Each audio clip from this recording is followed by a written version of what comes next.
For more on the NATO summit, we are joined for political analysis by Admiral James Stavridis. He is joining us in Boston via Skype. He's Dean of Tufts Fletcher School and a former Supreme Allied Commander of NATO. Thanks so much for joining us. What do you make of these talks about the ceasefire? I think it's too soon to tell. I'm skeptical, particularly because so often over the last couple of months, we've heard from the Russians about a wide variety of things. Their forces weren't in Crimea. Their forces were not going to come into Ukraine. They don't have forces in southern Ukraine. All those things turned out not to be true, frankly. So I'm very skeptical of anything I'm hearing from the Russian side at this point.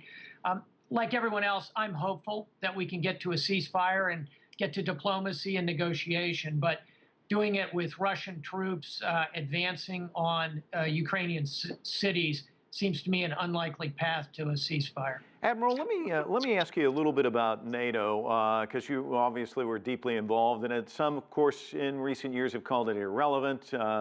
Record not so great. Bloody 13 years in Afghanistan. The intervention in Libya, some observers would say, has not led to a more stable Libya. Quite the contrary. And now it seems like you have member states who kind of have different points of view about where to go going forward.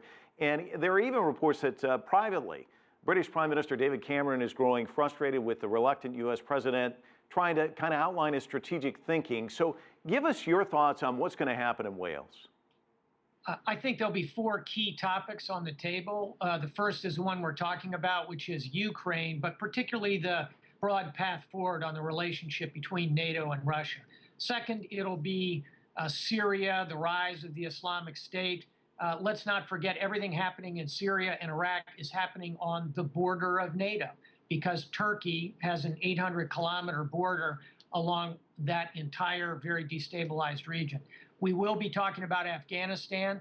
I'm cautiously optimistic about how Afghanistan comes out if we leave NATO troops as we plan to do there, not in a combat role, but in a training role. And then fourth and finally, I think there'll be a discussion of cyber and the preparations of the alliance in the cyber world. So it'll be a very eventful summit. As you well know, when NATO was first created, the first Secretary General famously said it was created to keep the Russians out, the Americans in, and the Germans down. Vladimir Putin has deep suspicions about NATO, and a columnist in The Guardian wrote on Wednesday, and I'm quoting, "It was precisely the threat that Ukraine would be drawn into a military alliance hostile to Russia, despite the opposition of most Ukrainians, and its then elected government that triggered this crisis in the first place. Instead of keeping the peace, NATO has been the cause of escalating tension and war." And I wanted to give you a chance to kind of respond to that. Do you agree? Absolutely not, Mike. And frankly, the statement is absurd. Let's start by looking at the Warsaw Pact nations. Nobody forced them to join NATO. Every single one of them stood in line, raised their hand, and came in. All the Baltic states, Poland, Romania, Bulgaria. These are nations that today are asking for more NATO troops to come because of Russian aggression. Let's look at Ukraine. Ukraine decided they wanted to withdraw from a NATO membership process. NATO said, that's fine. The next thing that happens when the government changes there, all of a sudden Russian special forces invade and annex part of Crimea. That's provocative. That's trying to dominate your neighbors. That's not what NATO's doing. Is there something that can be done on all the various sides, though, to lower the temperature? I think there is, and I would start by having Russia withdraw its troops. That's the first thing, and let's face it, only one nation is putting its troops across a sovereign border. And oh, by the way, that same nation, Russia, has actually annexed Crimea, taken it from Ukraine, erasing a national border for the first time since the 1930s. So I'd say a pretty good step one would be, let's get the Russian troops out of Ukraine.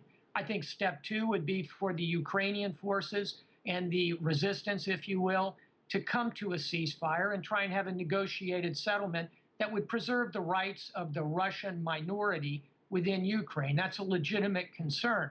But a legitimate reaction to that concern is not an invasion, which is what Russia has done. So let's start by getting the Russian troops off the table. Then we can get to a ceasefire. Then we can diplomatize this thing. And I think get to a much better place. Because, Mike, no one wants to stumble back into a Cold War. That's in nobody's interests.